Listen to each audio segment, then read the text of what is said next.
Akashvani Adilabad 100.2 FM మనస్సు నిండా. ఆరోగ్యమే మహాభాగ్యం అంటారు. అలాంటి మహాభాగ్యం కోసం పరితపించే వారి సంఖ్య రోజురోజుకి పెరుగుతోంది. మరి ఆరోగ్యం మన చేతుల్లోనే ఉంది అంటారు ఆరోగ్య నిపుణులు. అది ఎలా అంటే శారీరక శ్రమ, అవసరమైన వ్యాయామం ఇవి మన ఆరోగ్యాన్ని పెంపొందించడంలో కీలకంగా పాత్ర పోషిస్తాయి. అట్లాంటి ఆరోగ్యమైన జీవన విధానాన్ని అలవర్చుతూ యోగా శిక్షణనిస్తూ గత కొన్నేళ్లుగా ఒక సేవా భావంతో ఆదిలాబాద్లో పనిచేస్తున్న వ్యక్తి విజయ్ కుమార్ డోంగ్రే. మరి వీరిని అడిగి మంచి ఆరోగ్యం కోసం ఎలాంటి వ్యాయామం, యోగా సాధన అవసరమో ఆ వివరాలని తెలుసుకుందాం. నమస్కారం విజయ్ కుమార్ గారు. నమస్తే అండి. ముందుగా చెప్పండి, ఈ యోగా వైపు ఎట్లా వచ్చిండ్రు మీరు? 2018 నాదే మానసికంగా శారీరకంగా కొన్ని ఆరోగ్య సమస్యలు ఉంటాయి సార్. అయితే నేను బయట జిమ్లో కానీ బయట ఒక 2-3 ప్రదేశాల్లో వెళ్ళడం జరిగింది.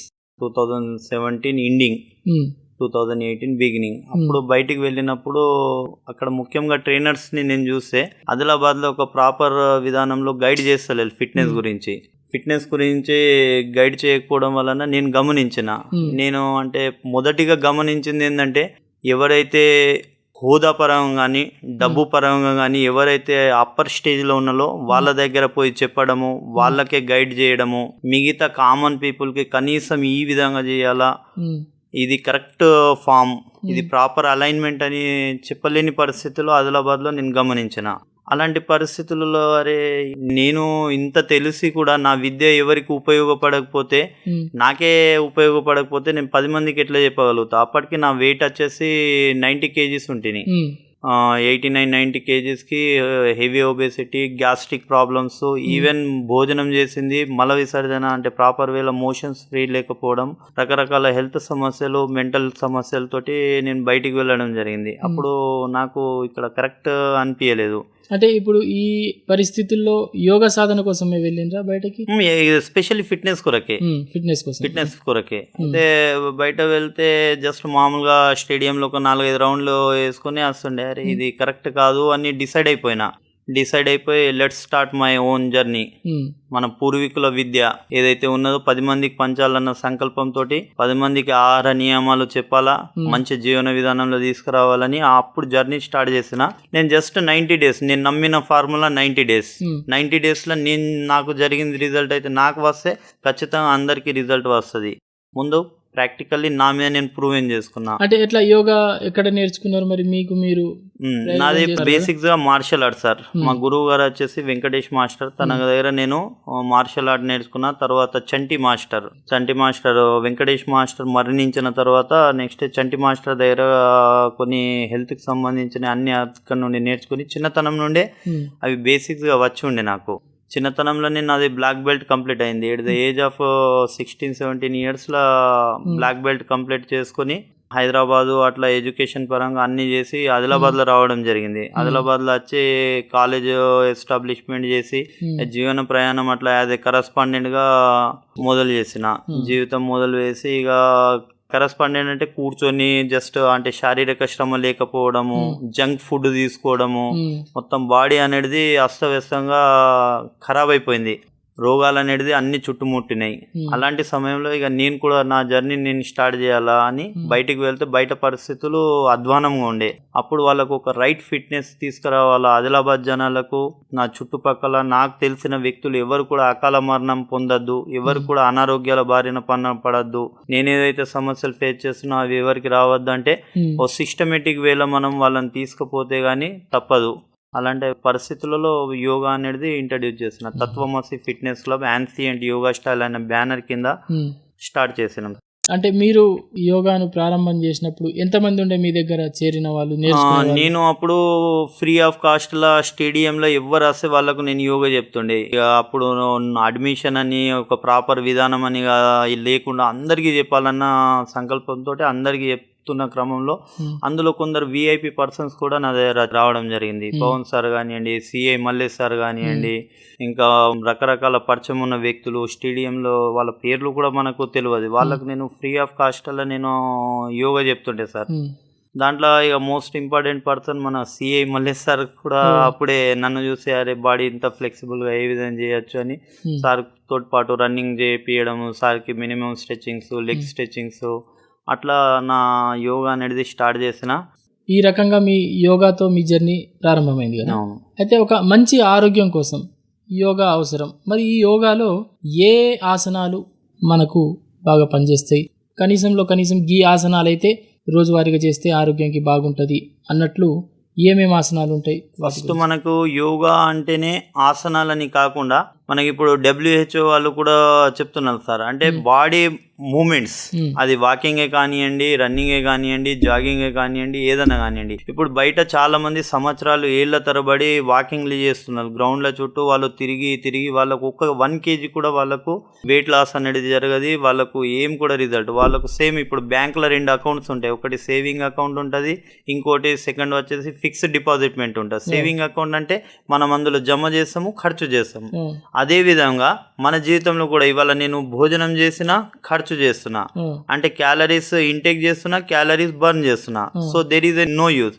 ఇంకోటి ఫిక్స్డ్ డిపాజిట్ అనేది ఉంటాయి, మనము పొదుపు చేసుకున్నది. సేమ్ మన శరీరంలో కూడా మనము ప్రతిరోజు జంక్ ఫుడ్ తిని, అవి మాంస పదార్థాలు కానివ్వండి, ఇంకా వేరే పదార్థాలు తిని అధికంగా కొవ్వు అనేది మన శరీరంలో పెరిగిపోయి ఉంటాం. పెరిగిన కొవ్వుని తీయాలంటే మనం ఫిక్స్డ్ డిపాజిట్ ని ఏ విధంగా విత్డ్రా చేసుకుంటామో, మనం పోయి బ్యాంక్ లో కొన్ని ఫార్మాలిటీస్ ఉంటాయి సార్. బ్యాంక్ లో పోవాలా, కూర్చోవాలా, రెవెన్యూ స్టాంప్ బతకబెట్టాలా, ప్రాసెస్ చేయాలా, మేనేజర్ వారు దాన్ని రిలీవ్ చేస్తే గానీ ఆ డబ్బులు మనం వినియోగించలేం. సేమ్ ఇక్కడ కూడా ఫిట్నెస్ లో, యోగాలో కూడా మనం కొన్ని వ్యాయామాలు చేయాలా. యోగా అంటే జస్ట్ మనం అంటే వేడి పెనం మీద మనము ఆమ్లెట్ ఏ విధంగా వేస్తామో మన శరీరం హీట్ కాంది మనం డైరెక్ట్ ఆసనాలు వేయడానికి వీల్లేదు. చాలా మంది యోగా అంటే వాళ్ళు రాంగ్ వేలో చేస్తున్నారు. మార్నింగ్ లేవగానే డైరెక్ట్ మండుకాసనంలో కూర్చోవడం కానీ, వజ్రాసనంలో కూర్చోవడం కానీ, అనులోమ విలోమం చేయడం కానీ, కొన్ని యోగా ప్రక్రియలు చేయడం వలన వాళ్ళకు తగినన్ని రిజల్ట్స్ రావడం లేదు. దానికి రావాలంటే ఒక ప్రాపర్ వేలో బాడీని హీట్ చేయాలా, ప్రాపర్ మజిల్ని హీట్ చేయాలా. ఆ మజిల్ని హీట్ చేసినప్పుడు ఎక్కడైతే మనం పని చేస్తున్నామో, సపోజ్ మనం స్టమక్ దగ్గర ఉన్న కొవ్వుని కరిగియాలంటే మనం కొద్దిగా బాడీని హీట్ చేసిన తర్వాత మనము కొన్ని ఆసనాలు చేస్తే, ఏ విధంగా అయితే వాళ్ళు ఇనుప పని చేసేటోళ్ళు ముందు ఇనుముని వేడి చేసిన తర్వాత సుత్తెతోటి కొట్టి దాని షార్ప్నెస్ ఎట్లా తీసుకొస్తాలో, సేమ్ యోగాలో ముందు స్టార్టింగ్ లో బాడీ అనేది హీట్ చేయాలి. హీట్ చేసిన తర్వాత మనం ఏ రూపంలో కావాలంటే ఆ రూపంలో మనం అలైన్మెంట్ వస్తుంది. మరి ఇప్పుడు అట్లా శరీరంలో వేడిని పెంచాలంటే ఏం చేయాల్సి ఉంటుంది? దానికి కొన్ని వ్యాయామాలు ఉంటాయి సార్. వ్యాయామాలు చేయాలా, మనం ఎంత ఇంటెన్సిటీలో చేయాలా. ఇప్పుడు స్టార్టింగ్ అందరికీ సేమ్ గా ప్రతి ఒక్కళ్ళకు బాడీ మెటాబాలిజం రేట్ అనేది సేమ్ ఉండదు. ఇప్పుడు నేను చేసినట్టు మీరు చేయలేదు కాబట్టి డిఫరెంట్ ఏజ్ వాళ్ళు ఉంటారు. 65 సంవత్సరాల వాళ్ళకు ఇంట్రెస్ట్ ఉంటుంది, 50 సంవత్సరాల వాళ్ళకు ఉంటుంది, యువకులకు ఉంటుంది, పిల్లలకు ఉంటుంది. వాళ్ళ శరీర ధర్మాలను బట్టి ఒక ప్రాపర్ తెలిసిన వ్యక్తి, ఈ విద్య తెలిసిన వ్యక్తి దగ్గర మనము ఒక సిస్టమేటిక్, ఒకవేళ మనం ఎక్కువ తీవ్రతతోటి చేసినాం అనుకోండి, మనకు హార్ట్ అటాక్ వచ్చి మరణించడం అనేది కూడా సంభవం జరుగుతుంది. కాబట్టి ఓ సిస్టమేటిక్ ప్రాసెస్ ప్రకారం వెళ్ళాలి సార్. వాళ్ళకు నా దగ్గర వచ్చిన సాధకులు ఎవరైతే ఉన్నారో వాళ్ళ ఏజ్ని, వాళ్ళ వయసుని బట్టి వాళ్ళకి ఎవరికి ఏది సూటబుల్ ఉంటుందో అలాంటి వ్యాయామాలు చేపించి వాళ్ళకి హీట్ చేసి మనము ఆసనాలు చేపించడం అనేది జరుగుతుంది. ముఖ్యంగా ఎట్లాంటి ఆసనాలు మన ఆరోగ్యాన్ని మంచిగా ఇనుమడింపజేస్తాయి, పెంచుతాయి? అంటే రోజువారీగా ఎలాంటి ఆసనాలు చేస్తే బాగుంటుంది? సూర్య నమస్కారాలు అనేది చాలా ఉత్తమం.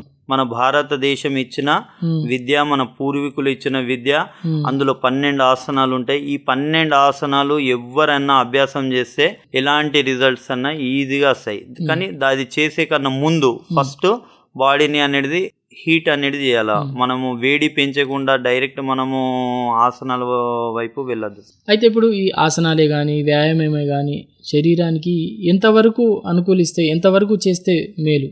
ఇప్పుడు స్టార్టింగ్ వచ్చిన వాళ్ళకు సార్ ఒక 10 నిమిషాల నుండి మేము మొదలు పెట్టిస్తాము. ఆ 10 నిమిషాల వ్యాయామంని కూడా మధ్యలో రిలాక్సేషన్ ఇచ్చుకుంటా, వాళ్ళ బాడీ ఉష్ణోగ్రతలను చూసుకుంటూ మన అబ్జర్వేషన్లో ఉంచి వాళ్ళకు మనం చేపిస్తున్నాం. అయితే దాని ప్రకారం మనకు వచ్చిన ప్రతి ఒక్క సాధకునికి వాళ్ళు ఏదైతే ఇంటెన్షన్ తోటి వస్తున్నారో వాళ్ళందరికీ మనము మంచి రిజల్ట్స్ ఇచ్చి, ఇవాళ 90 days ప్రాసెస్లోనే వాళ్ళు ఏ సమస్యతోటి వచ్చినా ఆ సమస్యకు పూర్తి ప్రయోజనాన్ని కలిగేటట్టే వాళ్ళకు మనము గైడ్ చేస్తున్నాం.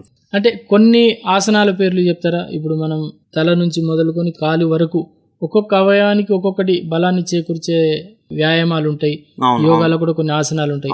అట్లా కొన్ని ఉదాహరణగా కొన్ని పేర్లు చెప్పి ఏ ఆసనం వల్ల ఎలాంటి ప్రయోజనం అవును. అయితే ఇది అన్ని ఏజ్ వాళ్ళకు సూటబుల్ అయ్యేది సార్. మనము కొన్ని ఆసనాలు ఉన్నాయి. ఫస్ట్ మనము కింద పండుకొని చేసే ఆసనాలు ఉన్నాయి, కూర్చొని చేసే ఆసనాలు ఉన్నాయి, నిలబడి చేసే ఆసనాలు కూడా ఉన్నాయి. మనకు చాలా మందికి బ్యాలెన్సింగ్ కాదు, డైరెక్ట్ వెళ్ళగానే వృక్షాసనం చేయాలా, తాడాసనం చేయాలా, వీరభద్రాసనం చేయాలా, అలాంటి ఆసనాలు కాకుండా సింపుల్ గా అందరికి వీలైన విధంగా వజ్రాసనంలో కూర్చొని మండుకాసనం చేయడం కానివ్వండి, తర్వాత కొన్ని బ్రీతింగ్ ఎక్సర్సైజ్లు చేయని, అందులో బ్రీతింగ్ ఎక్సర్సైజ్ అనులోమ విలోమ ఉన్నది, కపాలభాతి ఉన్నది, భస్త్రికా ప్రాణాయామం ఉన్నది, భ్రామరి ప్రాణాయామం ఉన్నది. అలాంటి సింపుల్ వేలో ప్రతి ఒక్కరు చేయొచ్చు సార్. మిగతా ఏమైనా ఆసనాలు చేయాలంటే ఖచ్చితంగా మనకు ఒక తెలిసిన వ్యక్తి సమక్షంలో చేస్తే అది ఉత్తమం అని నేను అనుకుంటున్నాను సార్. అంటే ఎప్పుడుగా ఒంటరిగా ప్రయత్నం చేసి ఏదో ప్రయోగాలు చేయొద్దు, శిక్షణ ఇచ్చే వాళ్ళ దగ్గర అంటే నిపుణుల పర్యవేక్షణలు చేస్తే బాగుంటుంది. అంటే మొదట మనకు అలవాడే వరకు నిపుణుల సమక్షంలో శిక్షణ పొంది తర్వాత మనది మనం చేసుకోవచ్చు. నా దగ్గర వచ్చిన చాలా మంది స్టూడెంట్లు ఇట్లనే యూట్యూబ్లు చూసి లేకపోతే రకరకాల టీవీలలో చూసి వాళ్ళు సెల్ఫ్ గా ప్రాపర్ వేలా చేయలేక షోల్డర్ డిస్లొకేట్ అయ్యి కొందరు ఇంజురీ, నడుముల ఇంజురీ జరిగి వచ్చిన వాళ్ళు కూడా ఉన్నారు. కాబట్టి అలాంటి ప్రమాదాలు అంటే మనం హెల్త్ గురించి చేస్తున్నాం కాబట్టి ఫస్ట్ ప్రైమరీ ప్రియారిటీ దేనికి ఇవ్వాలి? హెల్త్కి ఇవ్వాలా. మనము సెల్ఫ్గా మనము ఇచ్చేసుకుంటామంటే మొదటికే మోసం వస్తుంది. మనకి యోగా అంటే ఇంజురీ ఫ్రీ, ప్రమాదం లేకుండా మన శరీరానికి ఎలాంటి ఇంజురీ లేకుండా మనం చేయాలంటే ఖచ్చితంగా నేనైతే అడ్వైజ్ చేస్తాను. ఎవరైనా తెలిసిన వ్యక్తి సమక్షంలో, ఎవరైనా సీనియర్ సమక్షంలో చేస్తే బాగుంటుంది. అయితే ఇప్పుడు మనం ఆరోగ్యకరమైన జీవన విధానానికి అవసరమైన వ్యాయామాలు, ముఖ్యంగా యోగాకు సంబంధించిన ఆసనాలు ఏ రకంగా మన ఆరోగ్యానికి మేలు చేస్తాయి అనే దాని గురించి సూచించినందుకు మీకు ధన్యవాదాలు. నమస్కారం. Thank you. Akashvani Adilabad 100.2 FM మనస్సు నిండా.